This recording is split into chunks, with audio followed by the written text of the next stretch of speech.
Je vous emmène aujourd'hui à Salis de Béarn. Depuis les temps préhistoriques, regardez bien, vous avez le sel qui est utilisé pour la nourriture.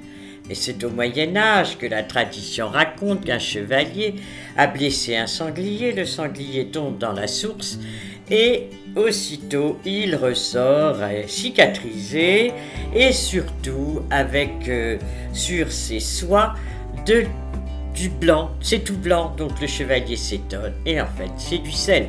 Voilà l'origine de la source de Salis de Béarn, voilà l'eau salée.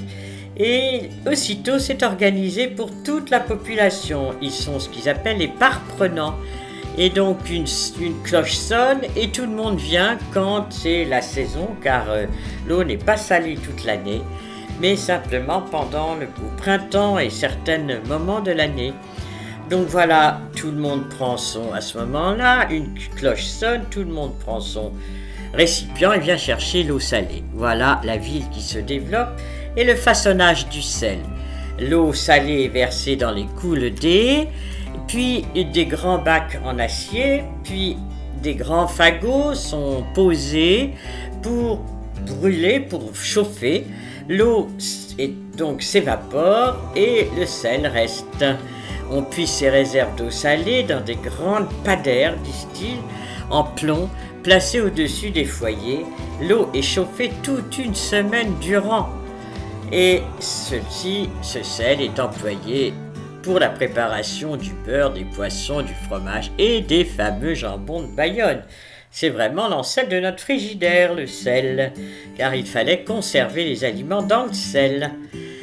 19e siècle, l'ère industrielle, Monsieur de Dietrich vient organiser une nouvelle usine avec des machines perfectionnées, avec des chaufferies beaucoup plus industrielles, et il produit entre 10 000 et 20 000 tonnes de sel par an. Maintenant, nous sommes arrivés à 30 000 tonnes. Voilà, en 2011, le consortium des jambons de Bayonne qui maintenant utilise cette eau salée pour restructurer le site, et le sel blanc devient de plus en plus célèbre. Maintenant, le thermalisme, c'est l'impératrice Eugénie, épouse de Napoléon III, qui lança la mode des bains à Salis de Béarn. Vous avez ici l'intérieur de l'hôtel d'Angleterre avec cette grande verrière faite par Eiffel.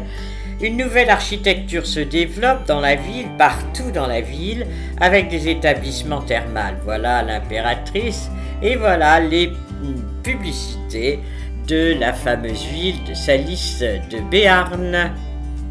Ici une caricature sur justement ces bains, la fontaine de Baillat en 1780. Vous voyez ici le pont de Lune où là l'eau arrive, tout le monde se précipite pour chercher sa part d'eau.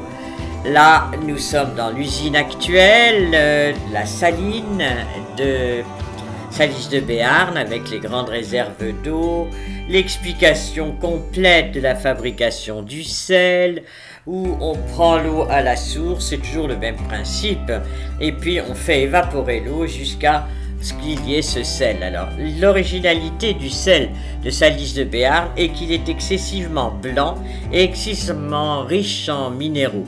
Voilà l'eau de source de la reine Jeanne d'Horace. Ensuite, l'usine, où elle est récente, avec les arbres du Béarn, les deux petits animaux, et le magasin de vente de sel blanc. Voilà donc la fin de cette visite. Je vous dis au revoir, à bientôt pour une autre visite.